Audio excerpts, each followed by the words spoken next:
Hi everyone, I'm Cheyenne Malone. You're watching another edition of the Small Business Show, exclusively on ASBN.com and now streaming on Roku, Fire TV, and Apple TV.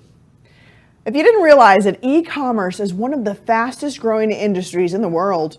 On today's show, we are joined by Sharon Gai, founder of Culture Fluid, author, keynote speaker, and former head of global key accounts at Alibaba. Sharon's book, Ecommerce Reimagined, Retail and E-commerce in China, is a guide about the Chinese e-commerce markets for business people and scholars. Thanks so much for joining us today, Sharon. Thanks so much for having me, Cheyenne. So you have quite an interesting background. Give us some insight on that. Yeah, sure. I think I have a bit of a unique background based on where I was born, where I come from. So I was really born in China, grew up in Canada, spent the majority of my life there before I came to the US. And then I did something that was quite unique, which is I went back to China when I started working at Alibaba. At the time, e-commerce was taking off, and this was actually pre-pandemic. So for a lot of the brands that I had worked with, they really took off during that time. And to a lot of people's maybe they don't know about this, but the Chinese version of the Facebooks, Googles, Amazons, Netflix, that's all blocked in China. So China actually has its own tech ecosystem. And that was something that I set out to learn, which led me to eventually writing my book about this China tech ecosystem, but most specifically this area of e-commerce that China has been getting really good at is the digitization of a lot of these brands, the omni-channel strategies of a lot of these brands, and how they're looking at the consumer and how they're approaching branding and the consumer. So you might have heard of Shein as a popular app these days among the Gen Z demographic. You might have heard of something called Temu, which has recently entered the US as well since last year. So the mechanics that's running behind some of these apps is just a very different way that these companies will structure it. TikTok Shop is also entering this space. And so those are some of the things that I learned that I'm now helping brand owners look at in my company. So how is, companies like that you're naming, how are they able to expand their influence beyond national borders, right, and become worldwide? Yeah, that's also a curious point. So a lot of the teams that, whether it's Shein or Temu, AliExpress or TikTok, a lot of their teams in terms of product designers and software engineers are actually located in China. And some of them have actually never come to the US before or gone to Europe or Australia. So a lot of them, it's hard for them to imagine what this ecosystem is like. And again, added to the fact that they've never touched Google before or Facebook or Instagram. And yet they're able to acquire a lot of users in a very short amount of time and see this explosive growth in this space. And that's something that I study and I research and write about. And you briefly touched on it, but what else inspired you to write your book, E-commerce Reimagined? Yeah, so I always say I wrote it because of these two reasons, these dual firewalls, I call them. So the first firewall is the real firewall, which is the one that I just said, where the Chinese ecosystem is very different. A lot of the Chinese users can access what we call the FANG companies, the Facebook, Amazon, Netflix, Google's. And the second firewall is a firewall of language and culture. So a lot of the case studies, knowledge that's happening in China is trapped in Chinese. Most people in the US, Europe, Australia, and the rest of the world don't exactly speak Chinese. There are those that do, but most don't. And so they're unable to access a lot of this knowledge information that's developed in China. And so myself in that book is there to help bridge the East and the West together. I was going to say that's where you come in. What are some key takeaways of your book then, Sharon? Yeah, so one of the things that I talk about a lot within this Chinese e-commerce space is called live streaming.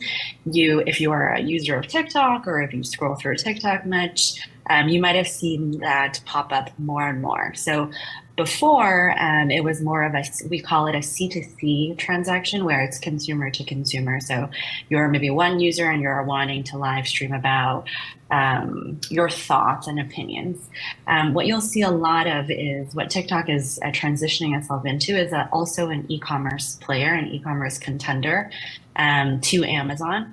And so what you'll see more of in the coming weeks, in fact, is live streaming in the format of shopping. So there will be people demoing products, trying on different clothes. These past couple of mornings, I've seen a lot of hair curlers and bags. The Wrangler bag, that's apparently TikTok's top 2 trending products right now. So people live streaming or demoing that. And that's one of the takeaways that I cover in my book in explaining why live streaming as a phenomenon is a natural transition from the older or more traditional ways that we've been selling products, which was just simply displaying this product in a 2-dimensional fashion in terms of a photo. Another big takeaway is the amount of AI that's being utilized in these apps, which is obviously a very, very hot topic in all different sorts of industries. But when it comes to e-commerce, it's definitely something that is changing the game. So the way that these Chinese e-commerce companies use AI is a very specific use case is personalization.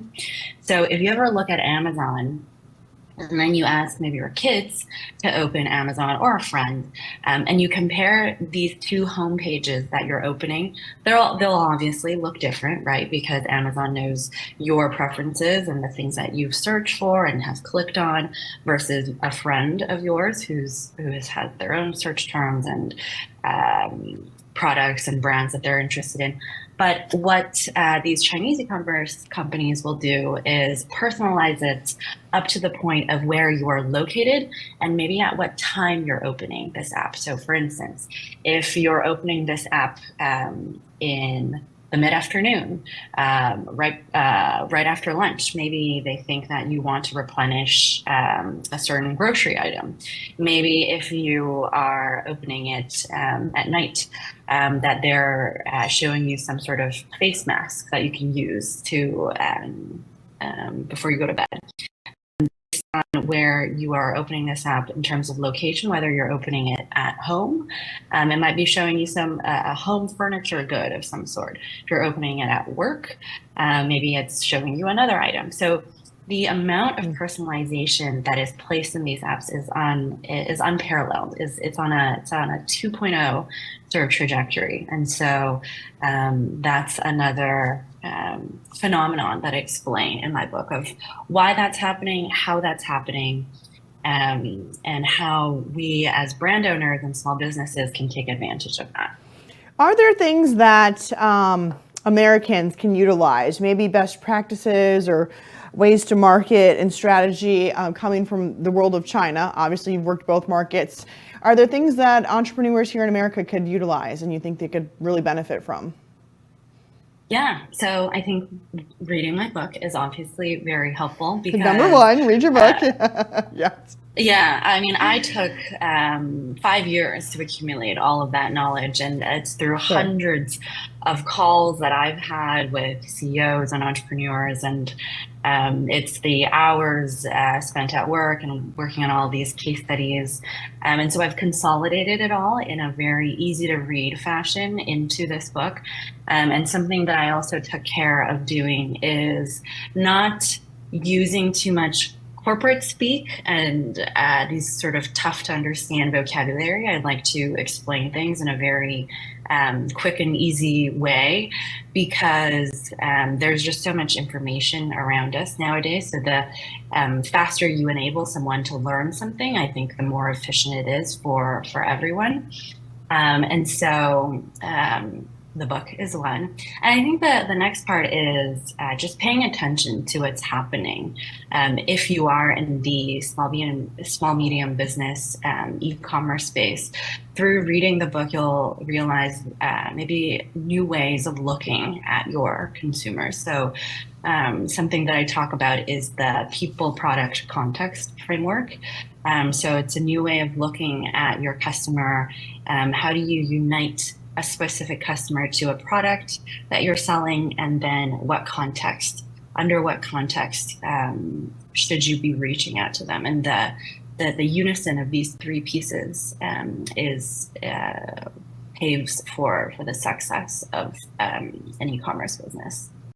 What are some key factors that entrepreneurs should consider when they're selecting an e-commerce platform, Sharon? Yeah, so the first thing you're going to look at is traffic. Wherever there's the most traffic is usually there's more chances that you'll meet your consumer. I always say that if you are some sort of brand or you're selling some sort of product, even though it's a niche product, your consumer is out there somewhere. So the hard part about it is the discoverability. Is how do you find those people? And so you might have a small business owner might have experimented with a lot of the traditional platforms like Facebook and Instagram, but there's also some new smaller platforms that are popping up, such as TikTok. Well, by now TikTok is very large, but Lemon8 is something that is also from the parent company of ByteDance, which is the company that made TikTok, but it's a very influencer-heavy platform that people are just getting to know now. And doing these sort of experiments will enable you as a small business owner to find that your customer. And lastly, what advice do you give entrepreneurs who really want to grow in the e-commerce industry?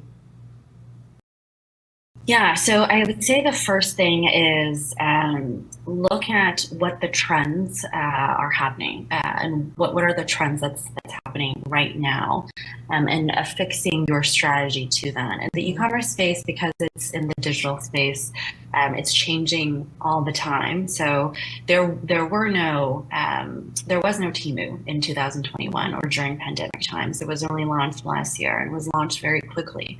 And so what that is impacting is a lot of the Amazon sellers that traditionally had built their businesses on top of Amazon, for instance. They're suddenly realizing that there's this new competitor that's emerged that is squeezing them of their margins.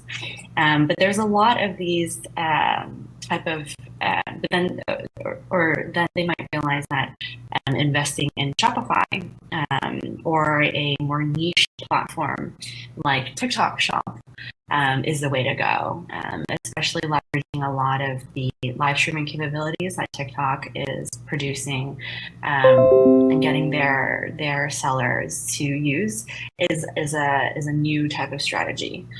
So maybe you can look at TikTok, or maybe before you just looked at TikTok as an advertising channel. Maybe now you can look at it as an actually selling channel. Mm-hmm. Makes sense. I feel like it's always forward thinking, right? With this day and age we're in of technology. Sharon Gai, founder of Culture Fluid, author, keynote speaker. Thank you so much for joining us, Sharon. Thanks so much for having me.